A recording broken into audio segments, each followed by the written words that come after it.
Welcome everyone. We'll call this meeting of Environmental Stewardship Advisory Committee to order on this Tuesday, November 19th.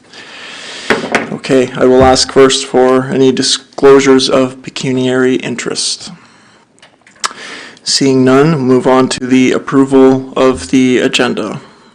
Do I have a mover for that? Okay, Mr. Brown, and seconded by Mayor Harrison. All in favor? It's carried. Okay, and now the approval of the September 23rd minutes, please. Do I have a mover for that? Councillor Sharp, seconder. Okay, Jacqueline, and all in favor for that? That is carried also. Okay, I'm going to open up for public input if there's any public input to be had today. Doesn't appear to be any, so we will move right on. Might be a quick meeting today. Move right on to the delegations and presentations. Mr. Jeffrey Morehouse. Good afternoon. So my name is Jeff Morehouse. For those of you who don't know, I own Ecomulch Farms. My yard is just south of Frankfurt on 33. We manufacture landscape mulch as our primary product it's all organic mulches and also playground mulch. So a large percentage of the playground mulch in area parks is actually from our facility now on it. So 5 years ago when I started the company, well, 4 years ago when I started the company in 2020, I was investigating mulch, how to manufacture organic mulches, organic dyes, trying to look at the environmental side of things. And I was also looking at soil products, triple mixes. I was trying to find, there's a lot of soil amendments. Like peat is a very good soil amendment, but it's a non-renewable resource. So I was trying to find a high-grade, premium quality soil amendment, and I stumbled upon a company that had just been founded in 2019, Annalita Soil Solutions out in Edmonton, and they were producing worm castings on a large commercial scale for the agriculture industry. They started in 2019. 2020, I started to work with them, and I've been working with them since 2020. And so from that model, it's kind of grown to where we're at today. Their whole mission, of course, is to find a product for the agriculture industry that will be environmentally sustainable and help reduce their dependence on chemicals and synthetic fertilizers. Over 30% of food is wasted in our society on any given day on average. And so that was one of the key elements when I was working with this team and trying to figure out how can we produce, as a common way of producing worm castings is to feed them peat moss, shredded cardboard, grasses. So we try to figure out how can we incorporate food waste into the equation. So what we've got out west, now this facility is a 90,000 square foot facility. It's been in operation since 2019. The plan is ultimately what's out there will eventually be here, but we have to build the market first, and that was our test plot. That's where the main investment was out there to begin with. So currently we have over 80 million worms in our facility. We feed them over 100,000 pounds of food waste per day, per week, and per day we produce 15,000 pounds of castings. Now these worm castings are different than what you'd usually find. Most castings in the market are of a lower grade in the microbe. The key to worm castings is the microbes. The microbes in the soil are what enable plants to digest the nutrients more readily. So the more microbes you have, the more potent and the better it'll affect. So the microbes on the process we've developed is significantly higher. And so because of that, we're able to extract it and provide products for the agriculture industry at a financially viable way for it. So we produce bulk raw castings, granular for farmers who use broadcast spreading, for instance, and then liquid for farms who prefer to do foliar sprays or also for liquid and furrow planting. Now, the benefits, like I was talking microbes improve the uptake of nutrients in the soil for the plants. So if you look at those turnips, all 3 turnips received the same everything, except the turnip on the right received the most worm castings. The middle one received kind of a 50-50 mix, and the one on the left, no worm castings, just regular synthetic fertilizer. Same thing for potato plants in the bottom. The ones on the outside received worm castings. The ones in the middle did not. Otherwise, they already received the same fertilizer complement, the same watering, the same soil, everything. So as you can see, those microbes help with incredible root development, but then it obviously leads to greater yield for the product on it. Benefits, of course, worm castings are on the screen, other roof improving root growth, water retention, et cetera. So it is really the holy grail. It's just the mass production is where we're working on. So the nice thing about worm castings, you can never burn them. So if you have employees, staff who get careless, it's not going to hurt the plant at the end of the day, which, of course, synthetic fertilizer, you can't say the same for that.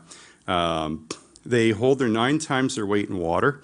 Now, I'll get back to that point later on in my presentation, why that's very important for why I'm presenting today. And overall, though, it's just an excellent soil amendment that you can put in. And it's 100% derived from food waste.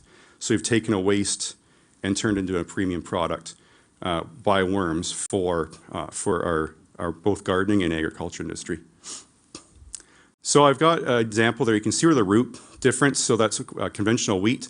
That's with worm castings, is the deeper the larger roots, and the conventional treatment is on the left. So as you can see, though both plants were starting to germinate, the worm castings definitely lead to an earlier germination, which leads on to the right-hand side where you can see a larger yield at harvest. One of the other aspects too is with that more aggressive root growth, early drought, they're more early drought tolerant because they've got a deeper root growth to begin the season, which leads to your larger yield or your larger wheat heads. I wanted to show for the homeowner, those are actually plants that we picked up at a Home Depot. They looked the exact same when we bought them. And then we put in worm castings for the one plant as watering program for 3 weeks. And you can see the difference in the plants in just 3 weeks is significant for it.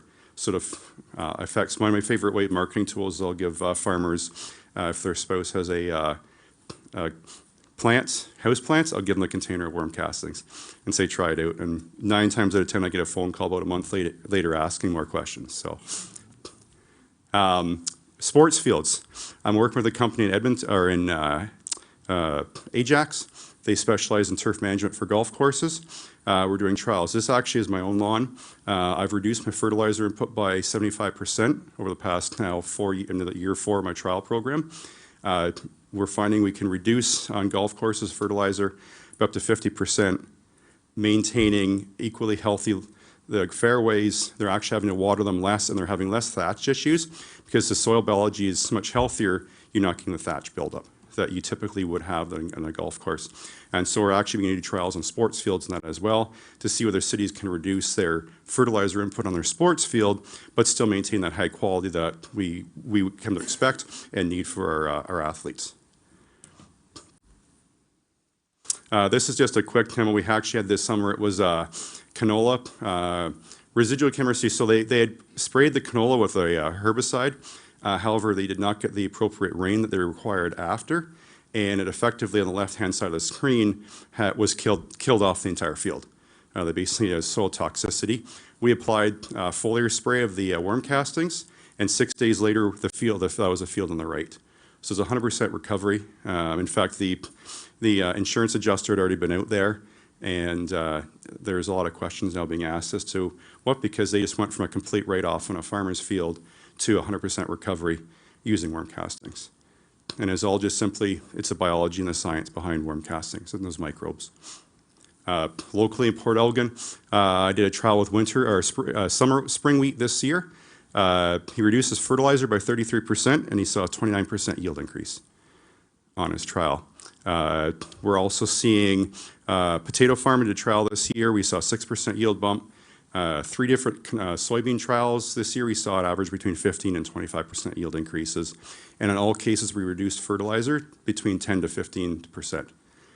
So it works. And that's what I've been involved in the last several years is doing trials in Ontario to get data built up. Locally, on maybe roads, Ed has a facility where he starts 2 million tomato and pepper seedlings a year. He actually incorporates the worm castings and has been for the last 3 seasons into the program for it. He's had faster germination, less die-off, healthier, fuller plants.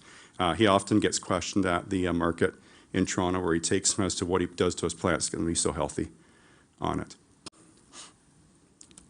The garden network actually, all of her hanging baskets, all of Benita's hanging baskets utilize 10% worm castings now in them for it as well. So where I'm going with this is I did a local trial because I've seen success on plants, on Planters Net, and I looked at the city program for your hanging baskets in your gardens. I said, well, maybe there is a cost savings and an environmental savings here to be had. So this year I took 20 plants and I used begonias and I planted hanging baskets. So what we did was we broke it into some of the baskets had worm castings, raw worm castings into the potting mix. Others just received straight potting mix. And then my watering program varied. Some received a full fertilizer program like you'd use for the city, and others reduced fertilizer to see what impact there was. And so on May 28th, I planted the begonias, and they're all over the same. You can see already on June 10th, the back row had the worm castings built in. You can already see the growth increase in those begonias versus the front row, which was just your normal potting soil that you get at a garden center. So healthier, they were looking a lot more vibrant. Move through to July 16th, you can begin to see the growth split is still there. The worm castings are still, the plants are significantly larger and equally and healthy. So that's through July 16th, so it was what, a month later. Moving into July 29th. Now at this point, more or less the plants had all kind of equaled out in size. So what I'm showing here is the left group received Miracle-Gro liquid fertilizer weekly, as per the instructions. The middle received worm castings weekly with no Miracle-Gro, and the right side plants received Miracle-Gro twice per month, so every other week, and every week worm castings. And so I was basically trying to show on there that the benefits of the worm castings, how we could reduce that fertilizer input. So that was in July. You see in August, they all look very similar. Maybe the Miracle-Gro is slightly less, but they're all healthy. But effectively what I'm trying to show is you can remove fertilizer 100%, replace with worm castings, and still have a very healthy, vibrant planter on it. Worm castings per dosage is more expensive than like Miracle-Gro fertilizer, but you only need a fraction of it. I only did 2. So the middle section only it received it weekly. The right-hand side only received 2 worm casting dosages a month. Here we are, still September 20th, so well past the usually good-looking stage for flowers, mid-September, and they're still doing healthy. And so results that I found: planters with 10% worm castings built in, so that's raw worm castings, were healthy, required about 10% less watering as well. And that goes back to that holding 9 times their weight in volume and water. They're an excellent absorbent material to have in a hanging basket. The planters that received reduction of fertilizer were equally as healthy and vibrant as the ones that received the fertilizer. So the worm castings were effective to replace that fertilizer. And 50% reduction in fertilizer still had equally vibrant plants on it. So my request is, and what I'd like to do is, I had a controlled trial at my yard, which is me monitoring it. I would cover the costs, the worm castings, etc., but I'd like to find out if I can work with a city in doing a small-scale trial with your watering program and your basket program next year to see the viability of this, what works best, what's the cost savings, and is it viable? Because ideally, from what I found, not only was there environmental savings and since reduced fertilizer inputs this year, but also there would have been a cost reduction in both watering and the actual application time. Because if you're only applying twice a month versus weekly, that's just less manpower needed to actually do it. So that's what my request I'm kind of putting forward today is, if possible, work with the city. Like I said, it'd be a program where I'd supply the castings for free as part of the trial, because of course I'm looking for the data on it. My facility ideally located for Frankfurt-wise, so even if it's something where the staff's able to stop in and I can load up the truck with the water in the morning, that's fine too. Very flexible. It's what I'm kind of the next step is to actually see in real world if what I did in the yard can be replicated when you're working with staff, especially summer students who may not pay as close attention to detail in that, to make sure it's aptly replicable, and also to see what kind of savings there would be cost-wise for it as well. That's everything for you. Thank you. If you have any questions. Yeah. Thank you for the presentation. I'll open up the floor. Councillor O'Neill. Thank you, Chair, to Jeff. I think it's a great idea. I also have a question. What about trees? We plant a lot of trees, and they need to be watered when they're smaller. Yep. Would it also work on trees? Yeah, so actually, one of my largest customers is a tree farm in north of Lindsay. They plant about 15,000 trees a year. They take the bare roots up to the 15, 20 footers for the landscape facilities. They actually, on their planter, on their tractor, have a system where they have the raw castings, and each bare root, they throw a handful of raw castings in and then put the bare root in. The biggest thing they found, less transplant shock, and the water retention has been key for them. That water holding ability is really essential. Plus, you're throwing all those beneficial microbes into the plants, into the soil when they've been transplanted, and it just makes them more, it's like adding heat to a house. You know, a beautiful home, but if you walk into it and it's cold, it's not the same. Whereas you throw those microbes in, it just makes it more inviting for those roots and that root development on the plants. And do you have a lot of the worm castings, or you're still struggling to get more supply? No, so I have endless supply. Like the facility, so this year we planted, has 700,000 acres out west, and I planted about a couple hundred acres here. I bring in as much as I need to bring in. Right now, the facility out west has a potential to produce what's 2 million acres a year of castings.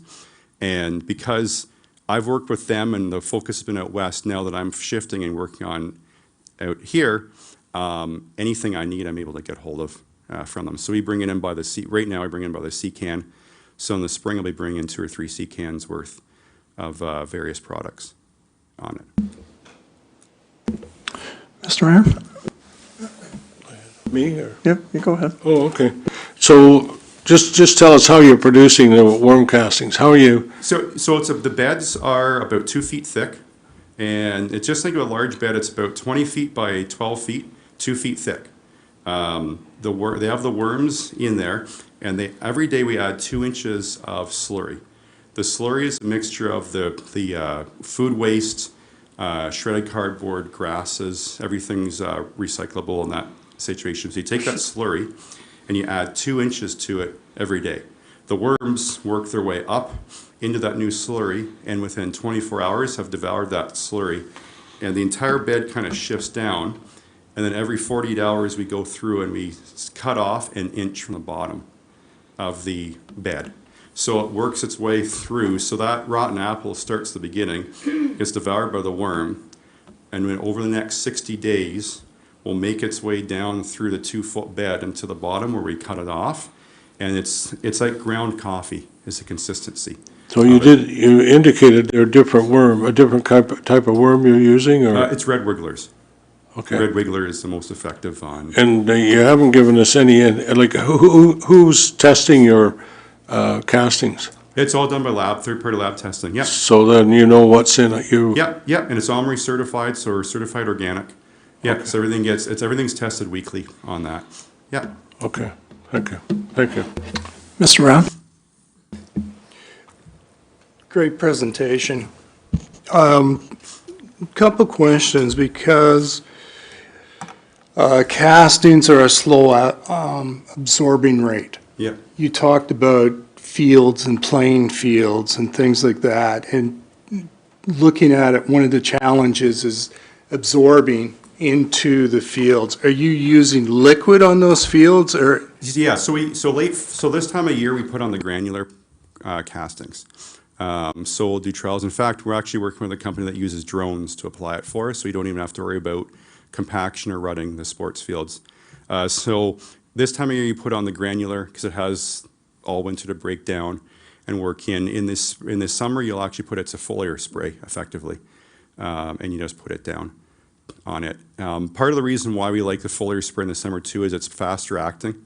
It's almost instantaneous. When you spray that field, within 24 hours, you actually can see the change in hue in the grass for it. So, but like I said, early spring, late fall, we'll do granular program, and then the summer it's foliar.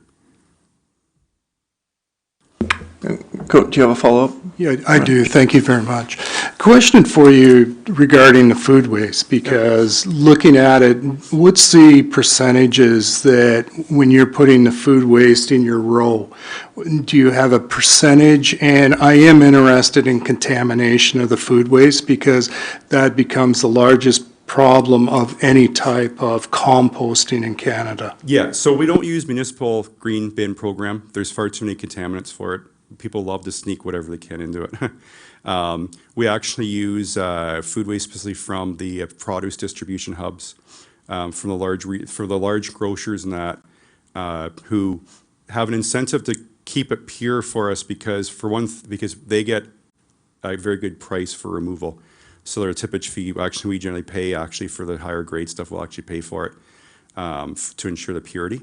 So yeah, it's unfortunate, it's not one of those ones where it's as simple as just grabbing the green bin program and going, because there's too many contaminants, is for sure. But there is so much food waste out of the large grocery chains that we've had, well, like I said, 100,000 pounds a week, and that's just in Edmonton, and there's significantly more that we could access if we needed it on it.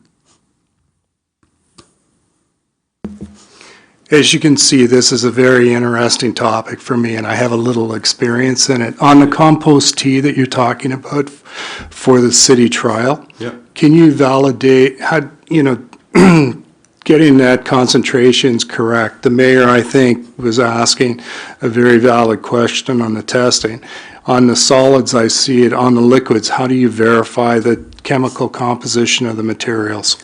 So there's a patented system, and actually it's not a tea that we make. It's like a tea, but it's different in the sense that it has a shelf life of 36 months. So it's not your standard tea where you have 48 hours or so. It's almost like it's a multiple heat up, cool down program that we run. And because of it, it's all computerized. We're able to, I'm trying to think of some, we're effectively able to brew it until the concentration is what you want, and then you bottle it. So it's a very, very uniform program, and every single batch that's put out is tested for the consistency. And that was one of the largest hurdles that the laboratory was having at the beginning when they're developing this system, because we didn't want to have patches on farmers' fields. We didn't want one farmer to have great success and the next one not, because the concentrations weren't there. So that's one thing that they spent a lot of the R&D money on, was developing a system that created a shelf stable for up to 36 months. That's the same. Every single tote that you get is going to have the exact same concentration on it. And they have the lab results. If most farmers don't ask, but the odd one is curious, and they're able to produce showing each batch what they're at, showing that they're within tolerance of plus or minus 1% kind of thing with it. So. That was a significant amount of research towards that product. Are you going to duplicate the testing equipment here? Is that what your role is? Yeah, so ultimately, the business deal I have with them was I would basically monitor them and work with them out west. Once we got the market established, the product established there, we'd start working here. So now I've been doing the market research phase here, doing on-field trials for the past 3 seasons now. We have enough data now that we're starting to grow the market. Once the market dictates that it makes sense to build all the same facilities here, produce the liquid extract here, produce the actual castings and that's the point in which we would invest in it. Right now, it's not the most efficient to ship it, by rail across the country. But it doesn't also make sense to invest the investment that a 90,000 square foot facility would take until we have proven it's viable here as well on it. So eventually, that is the long-term plan, is to have a full production facility here. Everything they do out west, they do here. Okay, Ms. Miller? I really enjoyed that presentation, and I think it's a phenomenal program, and I think there's a great incentive to go forward with it. I have a few questions and thoughts. One, I'm familiar a little bit with some of these programs, and the worms you're using, they're naturalized worms. They're not native species. So that's a contained program per se. You're not having, for instance, any of the mulch having possibly a spill-off effect with ova or anything like that. No, yeah, it's a completely self-contained. And we actually kind of joke saying we would never want to lose a worm because there are cows. Yes. You know, once Yeah. if you give your cow away, you have no more milk. So, Yeah. yeah, no, it's completely self-contained, and the worm castings. So when we cut it off at the bottom, there's nothing. It's pure castings. From there, it's still screened twice and processed before it even goes anywhere. So there's nothing, and that's one thing we're very careful is there's no organic, no actual living worm or worm part is able to get out of the environment. Well, that's terrific. And another thing, and I know this is something that has come up in conversation at the Nature Conservancy Canada, is a potential for this kind of thing in detoxification as well, of soil detoxification. Have you followed through? Is that part of your testing strategy? And because this is a big agricultural belt, and I could see where that would, particularly with orchards and historical footprints Yes. that orchards have. Well, it's interesting to mention that. We actually were, last year, the fellows were just, not let's say playing around, but they actually took, and we have, so there's the production facility, and then there's a separate area which is sealed off, and it's the actual R&D section, and we have some mini beds there. And they actually took grass clippings, and then they soaked them in diesel and threw it in the bed to see if any of those hydrocarbons would show up. And over the next 120 days, there is 0 hydrocarbons showed up, the test results. And so they began to look at different chemicals and the ability of the worms to actually extract the chemicals out of the soil. That's amazing. I want some in my garden. Yeah, so we were actually, it was just kind of joking. We actually figured the worms would die off because they threw a fair amount of diesel in it. You could smell it when you went in there. And everybody figured, including the biologists, that those worms will die. And not only did they thrive, but they removed 100% of the hydrocarbons from that soil. No, that is incredible. So- The last thing I'd just wanted to, just as this is kind of a thought speculation, a thought exercise, if you could get a green bin program that was, say, the green bin of the green bin and get people to buy in, could you see this as a diversion strategy as well? Yes, if you can create a program that can ensure that contaminants don't get into it, it works. And like I said, in the case of the large grocers and that, they've bought into it because for them there's a financial incentive on that one. But you can see if you look at if we could somehow create a program, agreement program where it's all about the contaminants on it. So if you can develop something, yes, in a perfect world, we would love it to be a full diversion program. It's just unfortunately it doesn't take many people to throw the wrong things in there on purpose or by accident to really mess up the program. Thank you. Thank you. Mr. Henning? Yeah, impressive. I loved it. You mentioned the possible long-term gain of having a facility close by to produce the worm castings. Yes. I was wondering, just a crazy question, but the facility that you've built in Alberta, I think you said, Yes. Yep. how many employees does it employ? So that currently has 26 employees or so. Now, the actual worm casting side is very efficient.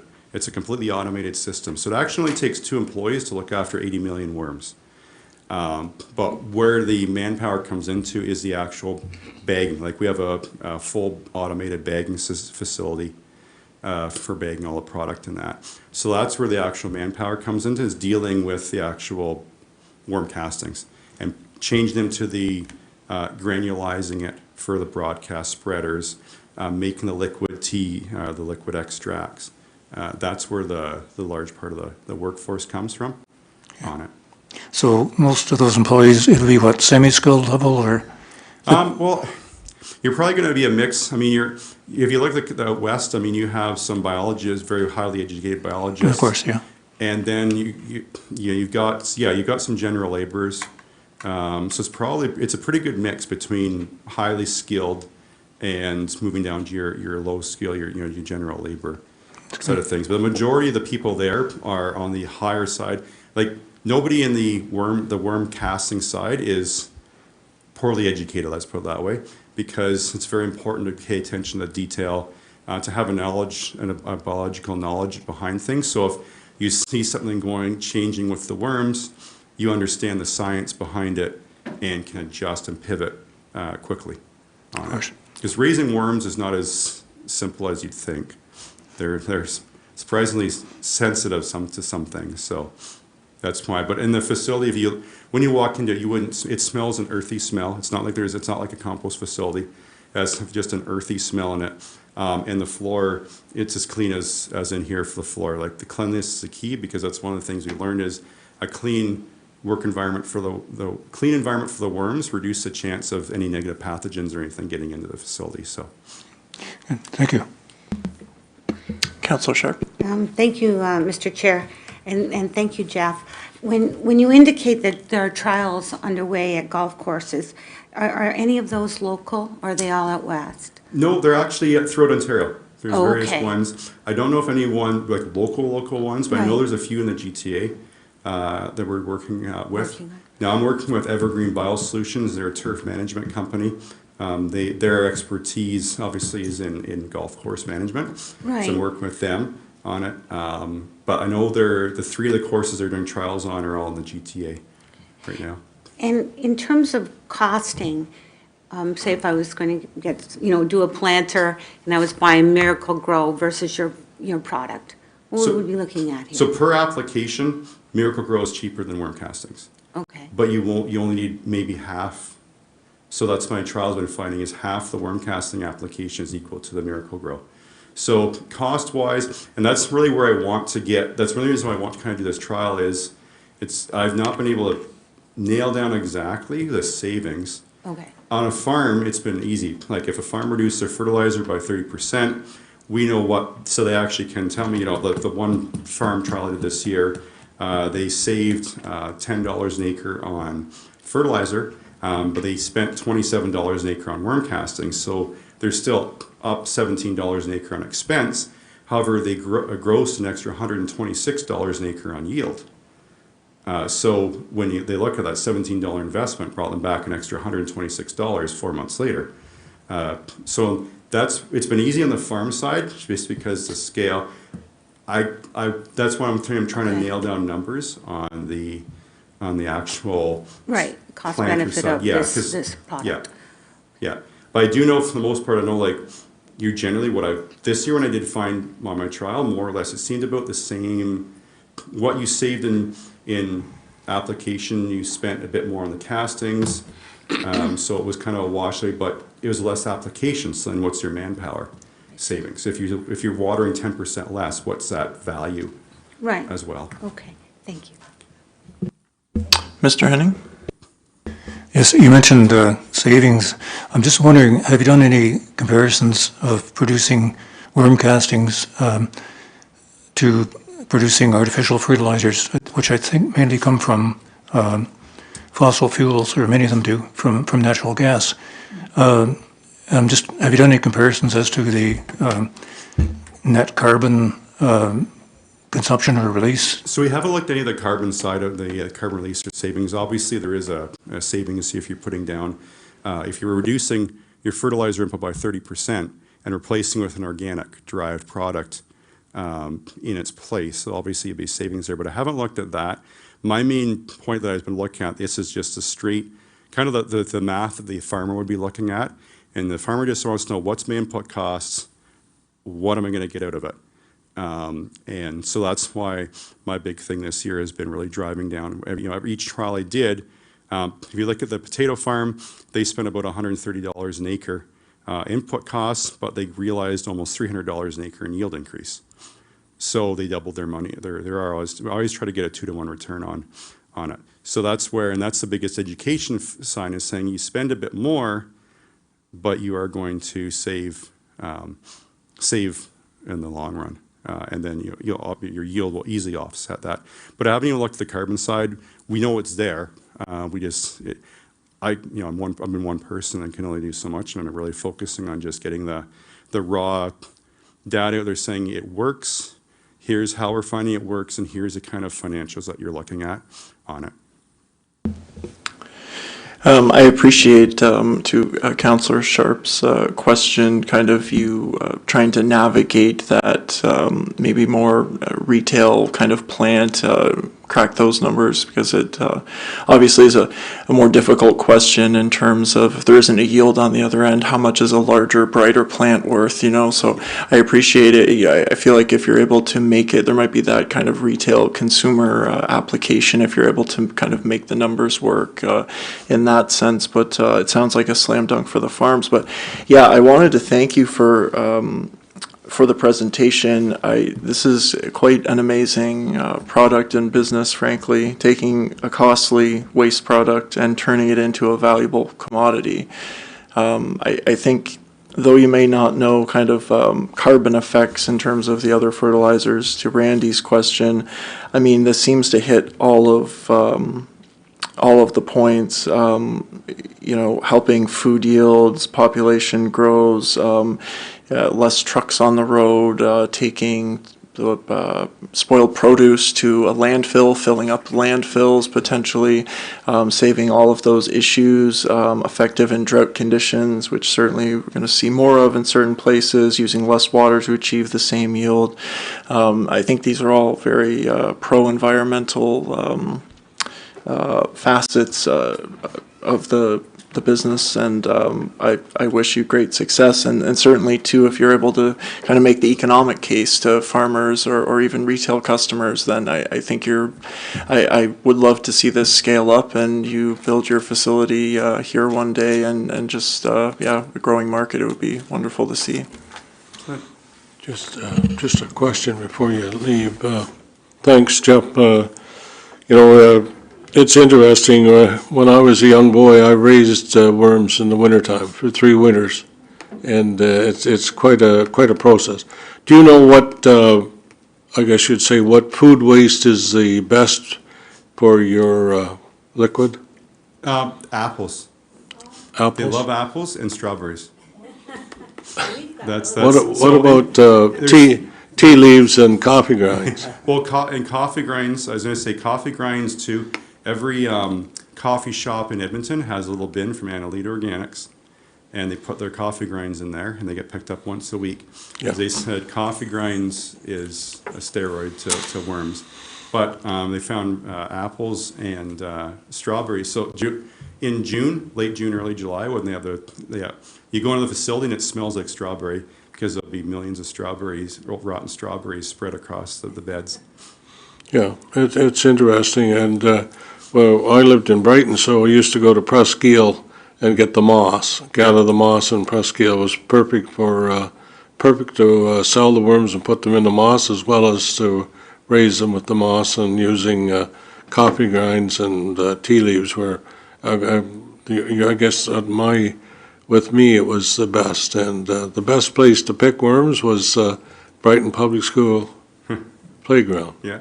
So, anyways, thank you very much, and yeah, it's an interesting project, and yeah, you know, I know to get to farmers, you're going to have to make sure that you know, whatever we use as liquid, most cases, to get any kind of quantity, because that's where you're going to use the liquid is in the fields and spraying, and make sure it's clean and all that. That's a lot of work to do. Thank you, Councillor O'Neill. Thank you, Mr. Chair. Through you to Jeff again. It's my understanding sometimes you plant more than one crop a year. So would they be able to grow the crops faster with this too? So, yeah, so you can, I mean, relay cropping and that, there is an increase, we haven't really looked at how much faster they're ready. I do know the spring wheat trial this year, he did do very well. He harvested a week earlier, but then again, we had a very favorable season for growing. And he harvested his control field, which had no worm castings, just as early. So it seems to be the real thing, and we actually saw it in the planter trial I did too. The worm castings are an excellent, gives it a real shot in the arm for the plants in early germination stage. It gets early root development and gets it on the right path. But in time, the conventional plant will catch up. But the difference is going to be at the end of the day, the yield will be that much higher in the healthier established rooted plant, which has the castings. But we haven't really found any appreciable speed up by the end of the season. It's not like you're able to cut off 2 or 3 weeks. Now, a good example where there has been a benefit that way is like the Ed who has, and maybe Rode who has the, raises 2 million tomato and pepper plants. He's able to plant a week later because his germination speed is that, saves him a week. Now, it's a big savings for him and propane for his facility in that, but he also is only growing it to 4 inches high and then shipping it off to market. So he's a very different business model than most farmers on that one. But your biggest growth spurt is within the first 4 weeks of germination. That's where you see the split. And then usually they average out the same. And on harvest, I've almost had every single harvest, farmers do the same thing. Harvest looked the crops looked the exact same, but it was on the yield, on the actual harvest is there. So yeah, it's not like, I don't think you'll ever really be able to speed up that. Mother Nature, you can only do so much, and we're using Mother Nature's ingredients on it. Well, I will thank you again. It's such a fascinating industry. There's a company I follow in the States called Darling Ingredients, and I believe one of their products is taking used cooking oil from restaurants and other businesses, and they refine it, purify it, do something, and it's actually being used as a to substitute, like as an additive into jet fuel to kind of almost dilute a little bit with fuel costs so exorbitant what they spend, getting 2 or 3%, not having any engine issues or burn issues, and yeah, it's fascinating. So many stories like this, but anyway, I'm happy to maybe during new business we can talk about your idea for the trial. So, yeah, thank you. Thank you. Okay, so I will move on to correspondence and call on Director Angelo for a couple of updates. Thank you, Mr. Chair. I don't have a lot to add. I know you and Councillor O'Neill are briefed on our community cleanup for the fall this year. It was I guess, say the least, very disappointing. I know there's some residents that came out and delivered garbage to some of the bins and left some bags along the roadside, but unfortunately we didn't see the numbers as we did in the spring season. So I think going forward, I think we need to have some discussion about what the program looks like for next year, next fall. Perhaps we just encourage residents to clean up the sides of the roads and leave the bags there, and my staff will go around on the Monday to pick that up rather than having the cost of the bins and manning those bins with staff on the Saturday, sort of eliminate that part of it and see if we encourage more pickup of roadside debris and community cleanup that way.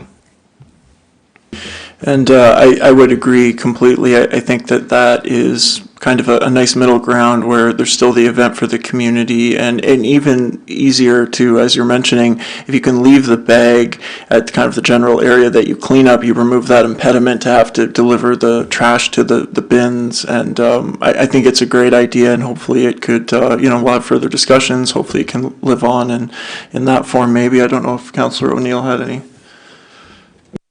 I too was very disappointed. I went and saw the bins, and we tried, but I think we have to change because of what happened. Ms. Miller? Yeah, just a thought. Has there been any thought into what could be improved in communication strategy to better engage the public? Is there anything that you have been thinking could be added, or a different medium for getting the word out there to the public? Because it sounds to me like perhaps there was not as much awareness also as we'd hoped. Through you, Mr. Chairman, that's possible. One of the things we did realize is that our municipality was sort of alone in this community cleanup. We had to change it from what we call the Quinte Trash Bash event, which is typically the name we use in the spring season for other member municipalities in this local area participating in a community-wide sort of regional cleanup of roadsides and parks, etc. The other municipalities around our area, which we communicated with, really didn't want to have a part in a fall cleanup event. so we had to change it to a Quinte West community cleanup. If we were to start earlier and look at a broader scale, perhaps, and encourage more municipalities and more people to participate, that could help. I'm not so sure. We did that last year, and that didn't really come to fruition either, so. Mr. Mayor? Well, there are a number of factors that enter into this, every year. Maybe, number one, maybe people are making better use of the leaves. That's possible. Maybe the leaves didn't drop all at the same time. The weather conditions and so on, did the leaves hang on longer and therefore, didn't fit our schedule? Mother Nature doesn't always, join in with what we're trying to do. So, yeah, and our people, maybe not as concerned about the leaf and the leaf on their yard and the leaf around their tree, or mulching. Maybe more mulching is done. Maybe Jeff used more too, anyways. Number of things you have to look at. I think, through you, Mr. Chairman, I think, just for clarification, Your Worship, we're talking about the community cleanup, the garbage on the sides of the roads. The LEAF program was a very good success, I believe. It spanned over a 4-week period.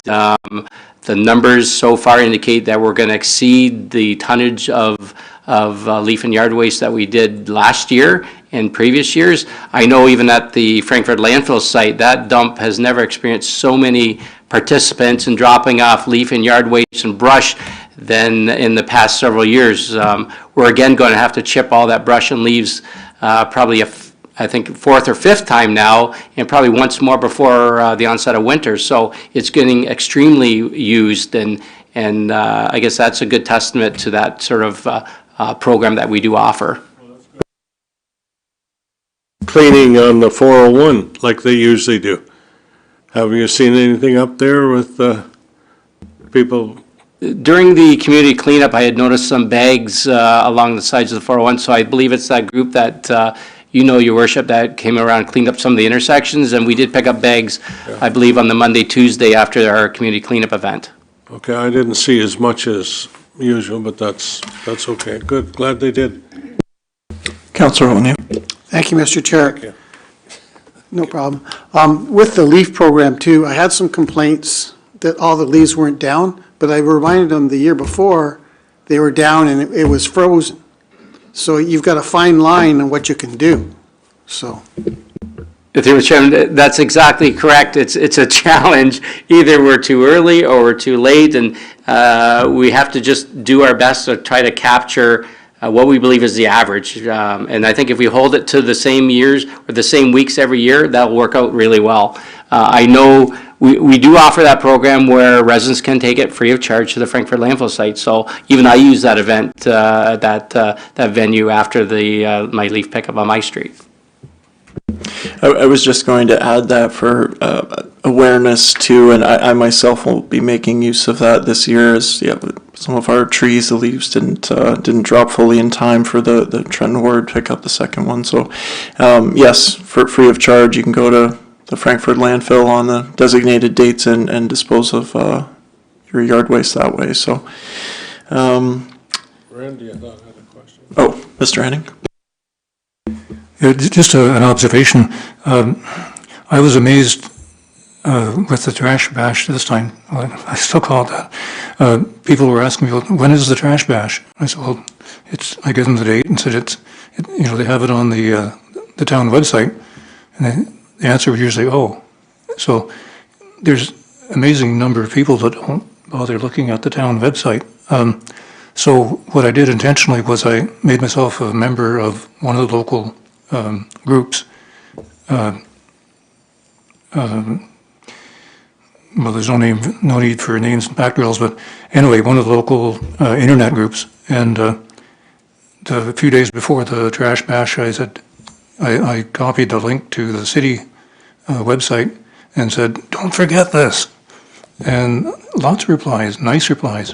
One sweet old lady replied that she was thinking of going up and checking on top of Mount Herman to see, sorry, not Mount Herman, Montpelier, to look for garbage. And they were unaware. They didn't know such a thing was happening and thought it was great. So whatever that small package or pile of garbage was, maybe some of them were responsible for it. I guess what I'm saying is maybe we all have a responsibility to pass the word around, and maybe we could use that as an incentive to our students, for example, put out a challenge there, tell everybody tell us about the people that you told about the trash bash coming up, and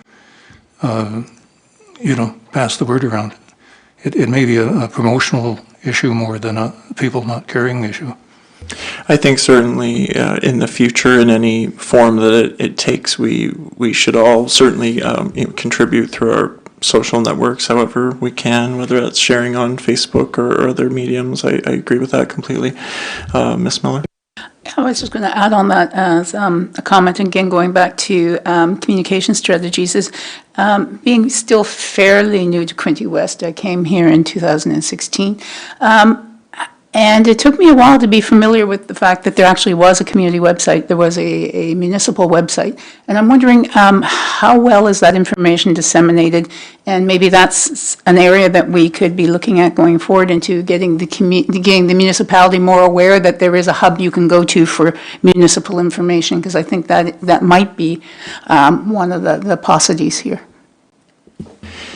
Well, I don't necessarily want to have Director Angelo answer for more of a communications question, although he's welcome to, but I can speak to certainly that through the social media channels, kind of your common Instagram, Facebook and whatnot, that there is, then in newspaper, print radio, certainly on the signage at the OPP station, there's a few different mediums of communication, and I think that there are often, I think to the social media posts especially, there's a specific kind of portal on the website, the city website, that for community engagement, just specifically for that factor. And there's often links for anything from, name the street, or, name a plow, or give feedback on a Parks and Rec master plan. But now that being said, if you aren't on social media, it may be more intermittent how often that you're, and from our perspective, of course, we sit here as, folks that are, particularly engaged with these issues, and it can be hard sometimes. I try to remind myself that, most folks are just out kind of, living their life and existing, and not necessarily focused on this, but I think certainly there's always opportunities to spread the message in whatever way we can, but Mr. Brown. Just get back to the trash bash, and we have done cleanups with the homeless, and I'm going to ask Director Angelo to just explain how careful we have to be with our employees and asking them to help with cleanups. Director? Through you, Mr. Chairman, thanks, Your Worship. It's certainly a challenge for us when we go in to do some of those cleanups for the encampments. It's one of those things that I and my staff take very seriously. There's a lot of dangers associated with picking up that garbage and some of the articles that are left there with needles, etc. So all the personal protective equipment, the gloves that they wear, the clothing that they wear are all of a nature that we take their safety of the staff with the utmost importance. And there's a length that also comes with the amount of time that's required, so they take extra time, very cautious about where they walk, and as they do the cleanup. A lot of times we're doing it with mechanical equipment, backhoes and trucks, to avoid using and picking up stuff by hand. And we're always accompanied by an OPP officer as well as bylaw staff to ensure that there's that communication with the encampment people that are there, who are bridging that sort of between them and my staff doing the cleanup. So, Mr. Brown? Regarding the trash bash, I think there may be an opportunity for the working committee to put together some solutions in order for Director Angelo and his staff to look at it, to think, because we're not going to solve it this afternoon, because it comes down to engagement, it comes down to health and safety. There's a lot of variables that come into play. But I do think that, the working group could put this on their agenda as an alternative and come back in early the new year to the Director Angelo's staff. I think that would be a very reasonable topic to discuss, certainly, if members want to do that, and any sorts of ideas, and we can bring that back and discuss it. Otherwise, I think if we're done on these topics, we can move on to new and other business, and I would entertain some conversation or a motion on Mr. Moorhouse's potential trial offering. It sounds like a no-cost trial offering. We can get maybe Director Angelo's maybe comment on that first, if you would like to. Thank you, Mr. Chair. I think it's probably important for me to have a conversation with staff before we start investigating pilot projects in our municipality. I certainly appreciate the information that Mr. Moorhouse has brought forward. I'm certainly aware of worm castings and their benefits. But I think it involves a conversation I need to have with staff first to sort of plan out what that may look like or what may not look like. If that's the committee direction, I certainly would take that direction. I can have that conversation and bring back some information to this committee for the next meeting as we look forward to coming into the spring season and the blooming season for next year. Certainly, okay. And you would you'd like a motion for that, just to kind of start the conversation and engage with staff, or? I think that's be appropriate, yes. Sure. Okay. Well, I will put that to the floor if the committee wants to entertain that. Okay. Councillor O'Neill. I'd like to make that motion, please. Okay. And is there a seconder? Okay, Mr. Brown. All right. So if there's any conversation, we can have it, or go right to a vote if we've talked ourselves out. Mr. Chair? Councillor Sharp. Thank you. Through Mr. Chair, just a point of clarification then. Mr. Angelo would then bring a report back to this committee with the considerations before we make a decision to go forward with the pilot project per se, giving our director time to consult with staff and any other operational concerns or thoughts, right? Okay. Yes, and I think that's appropriate, just so that we know, of course, what we're voting on, what it would look like, and what it would entail, and yeah, it makes sense. Not put the cart before the horse, certainly. Okay, thank you. All right, so I will call a vote then. All in favor? Okay, that is carried. All right, well, I will continue on new and other business. I will start down with Councillor Sharp and move us around the horseshoe, if there's anything. Thank you, Mr. Chair, and I meant to weigh in, and I didn't. And I just wanted to congratulate the council that took the initiative in the working group on the fall cleanup, the garbage cleanup. I think we did the 2 years, and we'll see what the next going forward is with the working group, which is a great opportunity, but I thought that was a good initiative to look at, and we'll just have to see what program it may take going forward, because there are staff involved and so forth. And with regard to communication, we can always improve, but I just wanted to comment that we've extended our communications team through the mayor, and we have a strong team, but we can always, add to the website and that kind of thing, social media. But adding to Councillor Card's comment, there's a lot of good information there, and we're constantly trying to keep it up to date, but there's always other methods. And with respect to the fall leaf cleanup, that's just outstanding. It's still relatively new to the rural community and out in the areas in South Sydney and so forth, and they very much appreciate it, and I know I do. Thank you. Mr. Henning? Yes, first off, the comment on communications. We have a wonderful website. I go on there all the time to find things. The thing is, I was surprised at how many people don't go on there to find things. So if there's anything to be improved, it's to get people to pay attention. I must say I regretted that I was unable to attend the meeting that approved our proposal for the awards system. And thanks, Mr. Chair, very much for moving that towards council for us, and thanks to council for approving it. And a special thanks to both the folks on the working group that worked on the proposal and to staff that give us excellent information and support all the way along on that. Chris and your crew are quite amazing, really. So thanks. That's all I have. Okay, Ms. Miller? I just echo my colleague sitting next to me. I'd like to thank everyone for having entertained and passed that motion, and it was a pleasure and an honor to be able to contribute as part of the working group towards that. I have nothing new to add at this point. All right, I'll go down to Mr. Brown.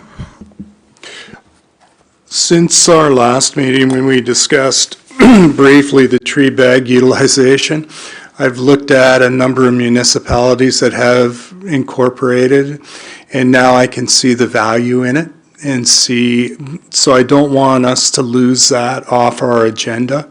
I think it's important to keep that forward because of the opportunities that go forward, especially on moisture retention for the trees and all the other benefits that come to play. And we had said we would keep it on the agenda, and I just want to verify that we will keep that on the agenda. For sure, and I would even suggest that if you, if any committee members or if the working group is looking at it, that any kind of relevant materials or information from other municipalities with programs, certainly pass that on to myself and Director Angelo for a review, and yeah, certainly at the next meeting we can have a discussion if there's some, but yes, I would love to read about it if you pass it on and take a look. Councillor O'Neill? I'm good, thanks. Mr. Mayor? Yeah, I totally agree with what you just said. We can never plant too many trees, never. You know, how many did we take down the last month? You don't know, neither do I. But we took down a lot of trees in the last month. Unfortunately, a lot of them are ash. Yes, there are. But if you get ash, if you cut it at the right time, it's great wood. It's great wood to work with. My son built a cottage a few years ago and cut some ash into lumber. He had a workforce, his own sons, and they sanded and cut it in a shiplap and finished it with a nice ash stain, and did the inside of his cottage with that. So, and the other thing we've taken down the last week too is some nice oak, both red and white oak in the last week, and they were infected by something, and I don't know what, but it was I thought it was a healthy tree, but once I got into it, you could see that it had started to deteriorate. So we, as you've just said, we did plant some trees along number 2 highway by the air base, but those are a particular variety, so they won't interfere with the flyway, at all. And we work with Mark Cullen, and he's a great supporter of this city, and Director Angelo works with them on a regular basis, so it's great. And I can remember, I get poison ivy. I still get poison ivy. Yes, in fact, I have some right now, but when I was a kid, I went to Ganaraska Scout Camp, and I'd come home, this is a holiday weekend in May, and I'd come home and I was covered with poison ivy. So what does it mean? It means that it's got a great root system, and that's what we need to continue with for our city, a great root system in terms of planting. And you just, and children used to plant too. We used to plant, scouts used to plant, schools used to plant, and so on. And we do try to get trees that we can hand out at our, what day is it, at the Operations Center where we... The seedling giveaway day, Your Worship. Right. So we try to get out and try to get people encouraged. And the other problem that we run into is that people have to realize that there is a certain amount of property at the front of your house that belongs to the city. So don't plant your tree where where the water line is or where the sewer line is. Stay back away from that. Otherwise, someday they're going to have to take that tree down and you won't be happy. So one other thing I want to mention, and I think this is great too. When people come and pick up on the on and off ramps on the 401, they use the regular garbage bags, but they use a clear garbage bag. And they put all the empty alcoholic beverage containers in the clear bags. Yes, they do. And there are a number of those bags are filled. So, yes, we need to keep encouraging people. I'm not telling people not to drink. What I'm telling them is not to drink and drive. And if you're on that 401, you need every amount of ability you have as a human being to run and drive on that 401. So, but I think it's a great idea. I think that we should incorporate that with our process as well, so that we're letting people know. We know that there are things that we need to continue to support, and that's our OPP with the ride programs and the ride checks and so on, so that we are encouraging people and we want them to live longer than the rest of us. Thank you.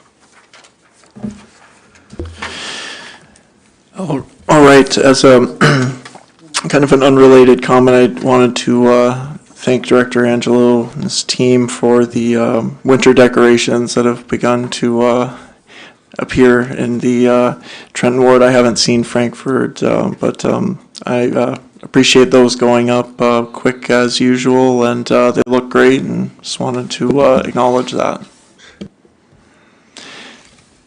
So if there are no more comments, I will, I guess, entertain a motion to adjourn at this point. Mr. Brown and the mayor, all in favor? That is carried. All right.